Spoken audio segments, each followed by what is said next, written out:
Donny van de Beek's performance against West Ham in the surprise 1-0 Carabao Cup defeat on Wednesday night certainly divided opinion, as the Dutchman was handed a rare chance to play 90 minutes for the Red Devils in front of a packed Old Trafford.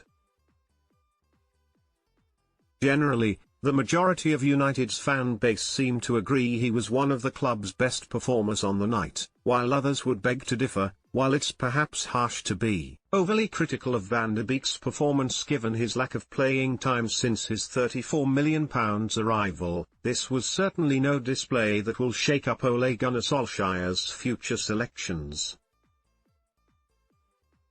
Most are in agreement that Van de Beek deserves an extensive run in the side ahead of Fred and the chance to build some momentum, but still, it feels like a square peg, round hole. Van de Beek is an adventurous, creative, attacking midfielder who thrives as a number 8 or number 10, picking up the ball and creating chances for his side.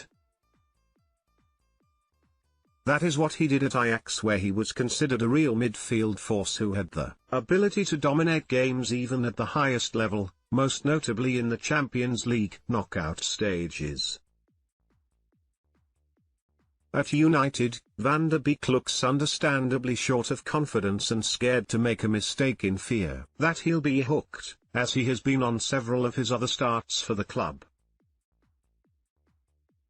Instead, Solskjaer is asking him to play a more defensive role that involves distributing the ball from deep. That has never been his game. There's no doubt that at his best, Van de Beek has the technical quality and capability to do just that, but right now, Solskjaer is trying to make him become a player he is not.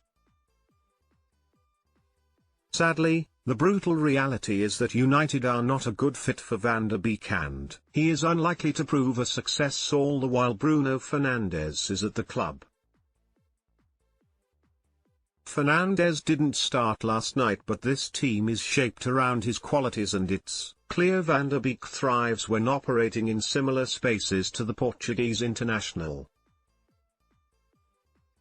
The 24-year-old has never been a tough tackling midfielder, nor has he been used to getting on the ball so deep, so far away from goal. Van de Beek has always loved to affect the game in the final third, scoring goals, creating them and making late surges into the box. Under Solskjaer, he's having to play on a leash, and that is when he does get a rare chance to shine. We can expect him to return to the bench on Saturday for the Premier League clash with Aston Villa, once again halting his momentum. With Scott McTominay absent and Fred out after he was blocked from joining up with the Brazil national team, Newcastle seemed the perfect chance to give Van de Beek the minutes he was promised. Instead, Paul Pogba and Nemanja Matic were partnered together in a rare throwback Jose Mourinho midfield. Van de Beek had the chance to join Everton on loan on deadline day, but Solskjaer personally intervened to block the move, telling the player he would get his chance. Yet if his so-called chance is going to be the odd start in defensive midfield, Van de Beek can be forgiven should he wish to explore his options elsewhere. He's being set up to fail by his manager and deserves the chance to play somewhere where he can be of huge value, just as he was at Ajax.